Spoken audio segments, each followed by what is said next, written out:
Okay, so a few people have asked me to make a video explaining hybridization for our unit test tomorrow. So the first example I'm showing you over here, it's just based on this quiz, the Unit 2 practice quiz. And this is the structure over here, and it asks you number D, explain how carbon 5, which is that one right there, forms bonds with nitrogen and oxygen. Draw orbital box diagrams for carbon, nitrogen, and oxygen, and show how they form hybrid orbitals, or how the hybrid orbitals overlap to form bonds. It's only 3 marks to do all of that, so this isn't a big thing you should be focusing on if you don't get it. But I'm just going to do it for carbon for this example. So the first thing you have to do is draw or come up with the structure. Here it's already given to us. So now the next thing you got to do is take your periodic table and draw the orbital box diagram for carbon. So for us that would be 1s, 2s, and then a 2p orbital with just 2 electrons in it. Sorry about that. So just 2 electrons in the 2p orbital. The next thing you need to do is you need to see how many locations of bonding are there around the around the carbon. So we have one location right there, another here, and another here. That means 3 locations. That is a trigonal planar, and trigonal planars form sp2 hybridization. At the end of the video, I'll make a list of what type of bond, how many, what like the sp would be, like sp2, sp3 for whether it's linear, trigonal planar, tetrahedral, etc. Anyways, so you form the you come up with the orbital box diagram, and the next thing you do is you find out that there are 3 areas of bonding. So it's sp2. So you would write down sp2 over here, and that means you need 3 hybrid orbitals. So that means you're going to need 3 circles. That's because there are 2 p's and 1 s. So if it was sp, it would be 2 because you have 1 s and 1 p, but in this case it's sp2. So you draw 3 circles, and in each circle you're going to have 1 electron. And that electron comes from each electron comes from the carbon and its sigma bond with the nitrogen, the other nitrogen, and the oxygen. But now you have to realize that there's a double bond on the oxygen. So whenever you have a double bond or a triple bond, you have to add, for each extra bond over the sigma, for each pi bond, you would have to draw a square. So you would draw a square over here and put 1 electron in it. So this one, it's HCN. Make sure, yeah, HCN. So you have to realize that Cn is a polyatomic and H is bonding onto the polyatomic ion. So you split it up, and you're going to put the H separately, and you're going to do the Cn separately. And you know Cn has a charge of -1. So C on the periodic table is group 4, and N is in group 5. So you're going to have 4 plus 5 plus 1 because of the charge. So that comes to a total of 10. So now you have to draw the structure. So you're going to draw a C, and you're going to draw an N, and I'm going to move this up here and start working from here because I should have left some space. But so you draw a C and an N, and then you're going to draw 1 bond to bond the 2 because it's a linear, and then you subtract 2 electrons, and that will leave you with 8. And then you have to draw the rest of your electrons, and it'll be like that, and then you subtract another 8, and that leaves you with 0.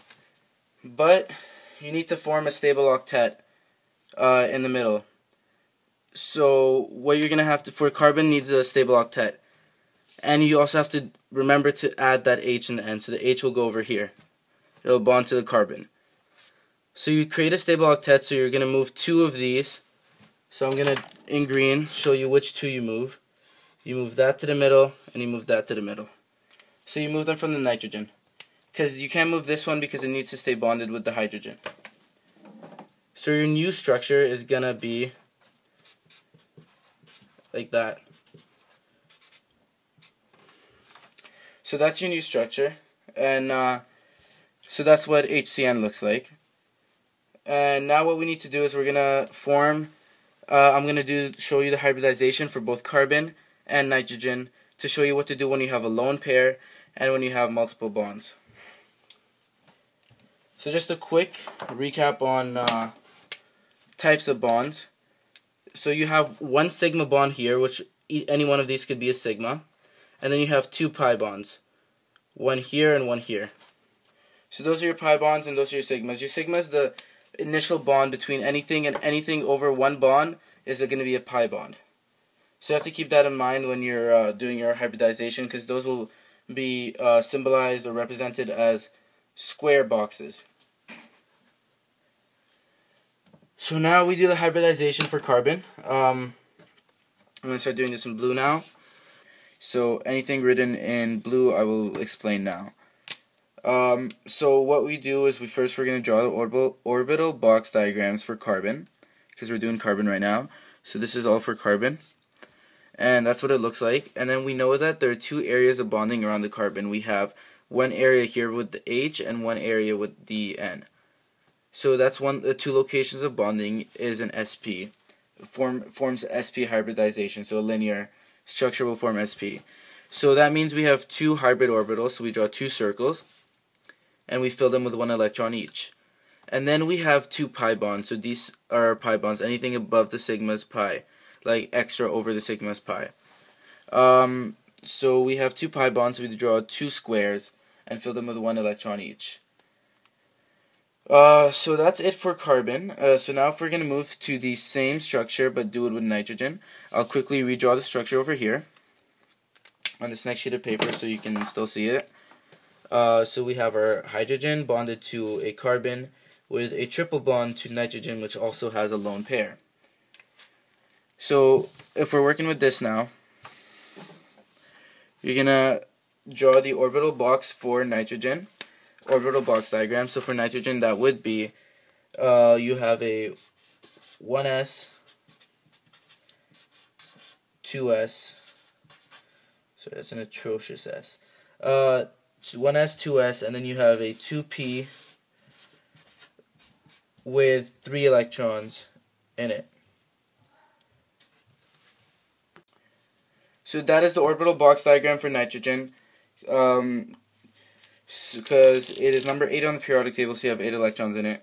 So now that you have that drawn, you're going to look at nitrogen and you're going to see how many areas of locations of bonding are there.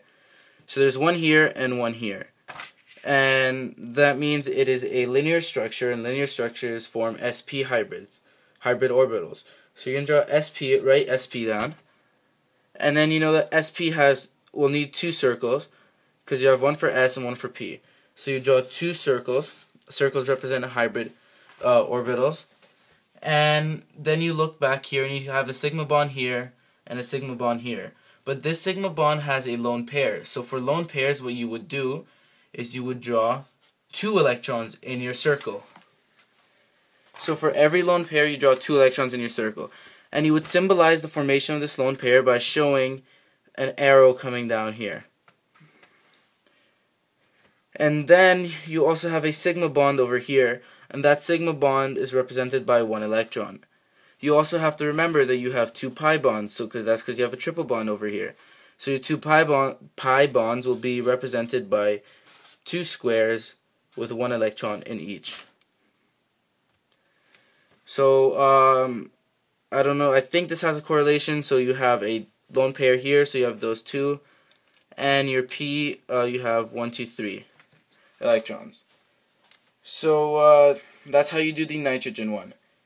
So now if we were to look at drawing them, drawing this structure with the flowers, as Ms. Farrow calls them, this is what you would do. So I'm gonna rewrite the structure, H, C, and N. Now I'm gonna draw all my sigma bonds in green. So sigma is green.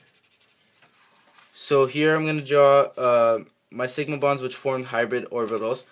So you're going to have one coming out from the C that overlaps with one from the H. You're going to have another one coming out from this C that overlaps with this from the N. And within each overlap, you're going to have 2 electrons. because the overlap represents the sharing of electrons and the formation of hybrid orbitals.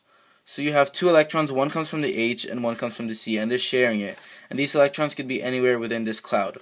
So you do the same thing over here. So you have two electrons between this C and this N. And then you also have to remember that you have a lone pair on the N. So this lone pair also gets a cloud like this, but it does not have an overlap with anything. And you also put your two electrons in there. So we have that done, but now we need to remember that we also have two pi bonds. So I'm going to focus on one pi bond right now. I'm only going to draw one pi bond. I'm going to do that in red. So your double bonds and your triple bonds, you're going to draw orbitals coming from the C, because you have a pi bond forming at C and it connects to one at N. So this pi bond is both at C and at N.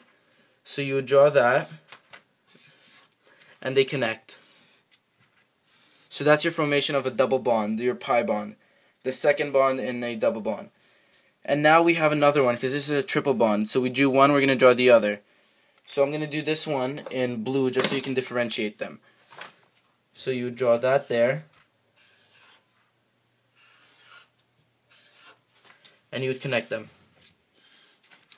So that's how you draw it for HCN. So you have your H here with a overlap and an overlap and of sigma bonds here, and you have two electrons in each overlap, and since this is a lone pair it also has two electrons, and then you have your double and triple bonds over here. Just one thing to remember when you're doing hybridization: if you have a lone pair, you have two electrons in one of the circles. The number of circles you need is based on your whether it's SP, SP3, SP2, SP3D. But remember, she's not going to ask us to draw an SP3D. Anything over SP3D, anything with a D in it, she's not going to ask us to draw it because it just doesn't work. So just focus on SP, SP2, and SP3 for this test. So I'm going to do a quick chart on bond angles. And when would it be SP, when would it be SP3, and so on.